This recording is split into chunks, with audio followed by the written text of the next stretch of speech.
Baik, assalamualaikum warahmatullahi wabarakatuh. Berjumpa lagi dengan channel saya di sini, Hariswan. Kali ini bertepatan pada hari Minggu. Ya, sekitaran tahun baru sudah mendekati. Baik, di sini saya sebagai moderator. Dan kali ini saya di sini ingin membahas terkait dengan seputar ekonomi dalam Islam, yaitu dalam pembelajaran yakni tentang akadnya maupun cara transaksi dan jual beli kayak gitu. Baik, sebelumnya di sini pernah nggak kalian ingin menjual barang tapi tidak memiliki modal gitu? Atau kalian ingin membeli barang tapi barangnya itu tidak ada? Maka di sini akad salam ini sebagai solusi syar'i untuk menjalankan solusi syar'i untuk permasalahan tersebut. Langsung aja di sini akan disampaikan oleh Om Noko terkait dengan seputar kegiatan ekonomi. Oke, pertanyaannya kan tidak punya modal Tapi ingin berjualan. Kadang ada modal, ada uang, barangnya yang tidak ada. Dua-duanya ini memang sering terjadi di masyarakat atau di kehidupan sehari-hari. kehidupan sehari-hari. Nah, kalau tidak ada modal, ini namanya jadilah marketing aja. Marketing itu istilahnya bagian pemasaran. Bagian pemasaran. Jadi jualkan punya orang. Jadi modalnya apa? Bukan modal uang, tapi modal tenaga. Tapi akad salam di sini kan yang mana akadnya barang diserahkan belakangan, tetapi bayarnya full di awal transaksi. Seperti itu konsepnya di akad itu. Akad yang mana barangnya diserahkan belakangan, tapi bayarnya full di awal transaksi. Itu jenengannya inden. Barangnya diserahkan awal, uangnya diserahkan awal, barangnya terakhir. Ya, akhir. Itu, nah, ini jenengannya inden atau pesan. Barangnya diserahkan belakangan, tapi pembayarannya full di awal transaksi. Barangnya Diserahkan belakangan, ya, tapi bayarnya full di awal transaksi. Seperti itu. Nah, sekarang barang yang diminta itu apa? Kan ngono. Contoh.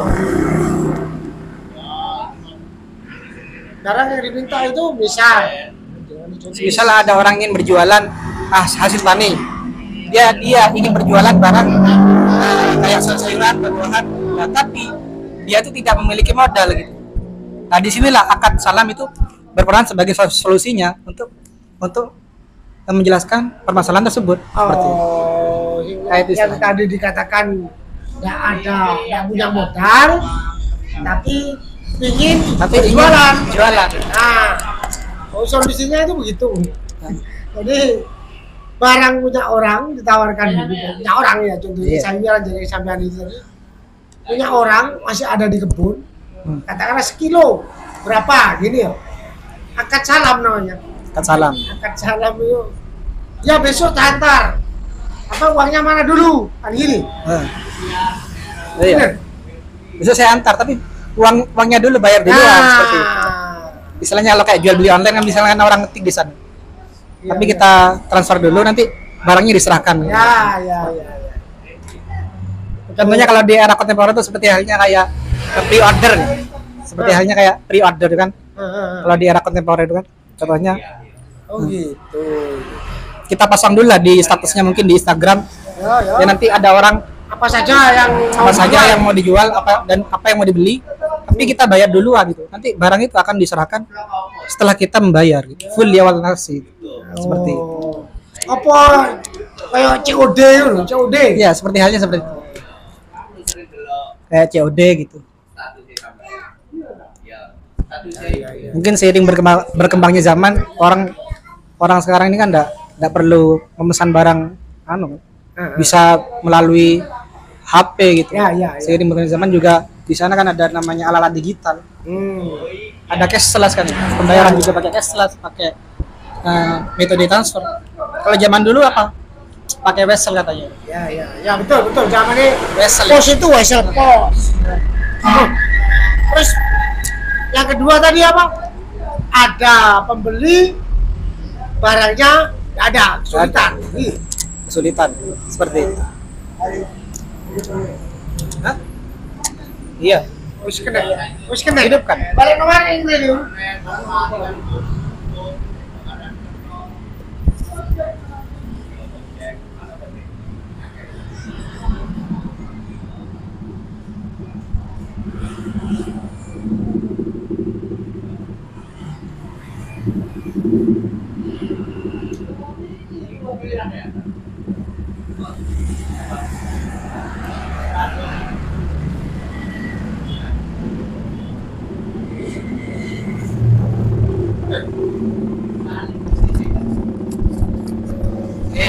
Terus mana? Sudah on nih. Terus nyala listrik. Belum. Enggak, sudah hidup tuh. Pakai remote. Oh iya. Iya. Di awal transaksi, tapi bayarnya full di awal transaksi. Yang disebut dengan akad salam, seperti itu. Itu solusinya ya. Solusi katalah. Ya mungkin ada kayak permisalan lain, contohnya di era sekarang nih, yang berkaitannya, yang bertantangan dengan permasalahan tersebut. Apakah ada? Lek model-model seperti itu kendalanya memang orang kalau mau usaha itu tergantung pada biaya. Tapi yang paling fundamental aslinya bukan masalah permodalan, tapi permasalahan niatnya saja. Dalam arti niat itu niat kerja, niat usaha gitu. Itu aslinya yang paling fundamental. Yang paling bagus tuh niatnya sebenarnya. Kan sudah disebutkan juga dalam hadis, innamal a'lamu binniyat wa innamal likulli imrin ma nawa. Segala sesuatu itu dilakukan oleh niat. Kalau niatnya itu niat usaha, insya Allah dengan niat, insya Allah dikabul, dijabah jadi pasti dijawab. Ya. Yang penting kita sudah ada usaha di sana. Nah, jangan lupa hubungannya kepada Allah itu. Nah, seperti itu. Setelah itu baru manusia itu usaha dulu, baru katanya Allah. Tapi kalau sudah ada niatan seperti itu, apa saja itu rasanya akan dijawab. Apa saja. Yang penting ya. Terus tekun itu masuk dalam kategori sabar. Dalam itu ya sabar macam-macam ya sabar itu. Iya. Sabar, kemudian tekun, sabar dan lain sebagainya. Sabar waktu ya, ulet itu. Sabar ya, waktu. Sabar.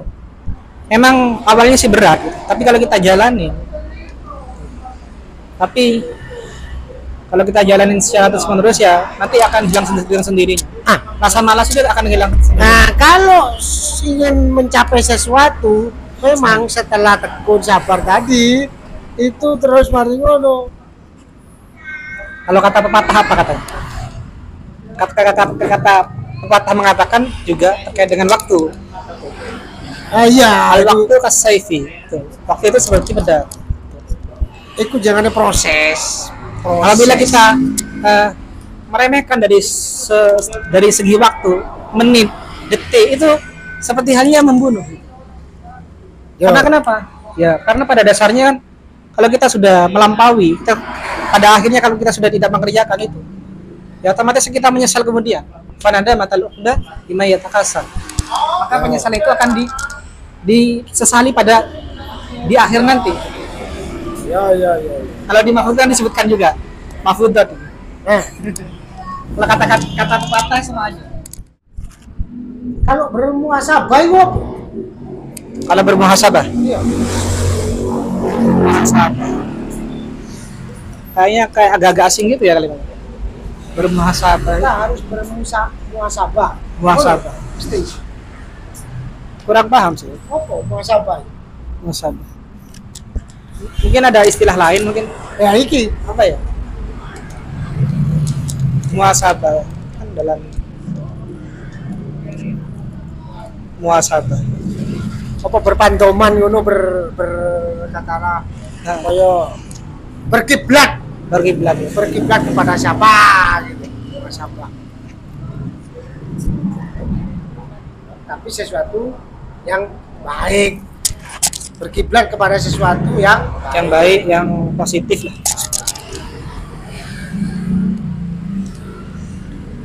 Diambil sisi positifnya aja dan negatifnya kan dibuang.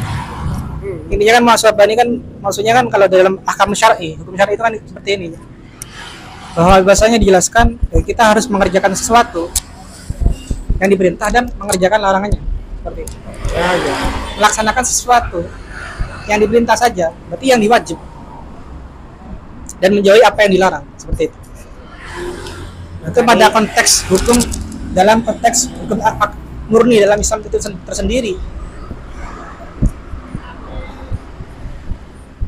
Yang dijelaskan juga kan sudah dijelaskan mulai dari awal oleh Allah Subhanahu wa taala. Yang dibagi di dunia ini rezeki, bukan jabatan, bukan pangkat, bukan harta, penyakit itu kan. rezeki. Penyakit dunia ini kan ada 3 kan. Oh, Apa saja? harta tahta wanita. Harta kata wanita. Itu yang perlu kalian jauhi. Ya. Bahwasanya bahayanya tuh di sana. Ya. Itu kalau menggunakannya secara arogan, Intinya kita harus mempersiapkan selama apa yang ada di dunia dengan sebaik-baik mungkin, yaitu termasuk dalam amal ibadah gitu, juga amal perbuatan. Dan lagi kalau kita tidak mempersiapkan dari sekarang, kan ada tuh dalam Al-Quran, fastabiqul khairat, berlomba-lomba dalam kebaikan. Doanya nikmat sih. Mau tidak mau ya harus kita berusaha dengan semaksimal mungkin. Tuh. Agar kenapa? Ya supaya nanti kita di akhirat itu nanti ada yang menjadi sanksi. Nah, mungkin kalau kita nabung investasi lah di akhirat itu kan apa saja yang dipersiapkan, yaitu kita bersedekah, kayak amal jariah. Amal jariah ini solusinya untuk menghadapi tantangan kita kalau kita sudah masuk ke alam barzan, meninggal dunia istilahnya. Masuk setelah ke alam lain lagi. Karena kenapa? Mau nggak mau kita harus mempersiapkan dari sekarang.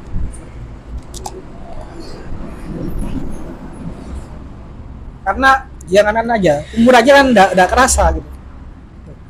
Kenapa harus dipersiapkan mulai dari sekarang? Takut terlambat ya. Iya, Takut terlambat. Takut terlambat. Ya, tadi yang dijelaskan umur itu daru. Iya. Umur itu tidak ada yang tahu. Ini nggak tahu. Kayaknya ada kayak nadoman lah gitu. Hilas kan ya. Hilas dari Firdaus Sihala. Wala ahwa ala nari jahim. Sabli tabatau wa tawbau tibidunumi. Fenaka ghafran dzambil azim. Itu kayak apa lah? Nadomannya dalam bahwasanya kan tentang umur kita ini kan kelamanya kan enggak panjang. Ya. Maka semakin lama kan kita semakin tua. Perbanyaklah apa? Itu amal baik, amal kebaikan seperti itu. Secara matematik untuk umur jadi patokan. Sing tuwe mati dhisik, ngono ya? Iya. Itu secara matematis. Padahal Allah tidak ngomong seperti itu. Ada yang masih anak-anak meninggal dunia. Iya. Sebenarnya umur itu Ada yang sampai tua. Nggak mati-mati. Nggak Ada. mati. Pada dasarnya umur itu tidak kerasa gitu. Tahu-taunya kita sudah Cuman patokannya kita kan sudah dikasih contoh sama Nabi. 63 tahun. Nah, kalau misalkan lebih dari 60 tidak bonus berarti meninggal di usia 65. Jadi dia dapat bonus 2 tahun. bonus 2 tahun. Meninggal di usia 25, bonus 2 tahun. hitungan matematika, hitungan manusia. Batas umur manusia ini sekitaran 50, 60 ya, 80. 63 kalau Nabi Sallallahu Kalau Nabi Muhammad ini kan di umur 63 sudah wafat. Enggak deh. Di pemerintahan saja atau dikasih anu itu usia 60 pensiun. Iya. Dulu ada yang 55, ada yang 58. Ini maksimal itu 60 tahun. Maksimalnya ya 60 tahun batas usia Nabi waktu pada sejarahnya itu. Demikian juga anak-anak muda itu mulai dia bisa matang itu setelah usia 40. Usia 40. Nah, kalau di bawah 40 itu menurut kajian itu, kajian. Dewasa saja. Iya. Tapi belum matang, dewasa. Dewasa betul. Dengan kematangannya. Nabi kan jadi rasul itu setelah 40. Setelah 40 Nah, sudah jadi rasul. nah, Dan beliau tuh sudah punya pengalaman juga di usaha waktu itu. nah. Jual beli kampung. Dan juga berdagang macam-macam. Berdagang lagi. Makanya kalau orang Muslim itu yang salah, dalam arti yang salah kebanyakan sih kebanyakan. Iya. Dia mencari pekerjaan. Hanya mencari pekerjaan. Tapi kenapa yang non Muslim itu yang mengerjakan pekerjaan Nabi, yaitu berdagang? Dagang. Sebetulnya semua ini berdagang. Kalau yang kuli itu berdagang dengan modal tenaga. Kalau yang jasa itu berdagang dengan keahlian. Dia. Modalnya keahlian. Ada barang, ada jasa kan ini. Nah, Ada barang, ada jasa. Ini seputar ekonomi. Ada barang, ada jasa. tapi kebanyakan orang itu lebih senang menjadi pegawai. Kenapa? Resikonya kecil. Tetapi oleh juga kecil. Mana pegawai kan rata-rata ya standar. Tapi kalau kerja ke orang itu kita harus mengikuti. Tapi di sana kan waktu itu yang bikin kita bisa mandiri. Kalau kita memiliki usaha sendiri, otomatis kan kita bisa ngatur. Oh, iya, usaha sendiri. Ya bos, ya pelaksana. Sedangkan kalau kita kerja melalui perantara orang lain, nah pasti kita kan harus datang jam sekian. Paling tidak ada aturan. Ada aturan di sana. Karena aturan itu kadang-kadang manusia itu paling seneng nabrak-nabrak aturan. Makanya, buat kalian semua kalau kalian sudah pengalaman juga pasti tahu rasanya jadi karyawan itu seperti apa. Nggak enak emang. Nggak enak. Jujur-jujur. Tapi jujur-jujuran saja ya. Orang zaman sekarang nih kalau yang namanya membangun yang namanya suatu entrepreneur itu memang sulit. Makanya itu tidak kita nih kalau harus pasti hubungannya harus erat juga kepada yang Allah yang ada di atas itu. Ya kenapa sih penyebab orang selalu gagal? Karena ada imbang antara usaha dan doa itu gak imbang. Benar dia usaha, tapi dia doa itu juga. Ya mungkin bisa amal ibadahnya ya kurang. Hubungannya dengan yang Maha Kuasa masih kurang seperti itu. Ya. Kalau terbalik ya, Bu. Dongo terus. Usaha enggak ya, Bu. Doa terus. Tapi usaha. Doa ada hasil sama aja gitu. Kan enggak jalan sama sekali. Doa terus sih. Itu pun ya kalau kalau untung ya, kalau ada untung gimana? Yang penting kita sudah usaha.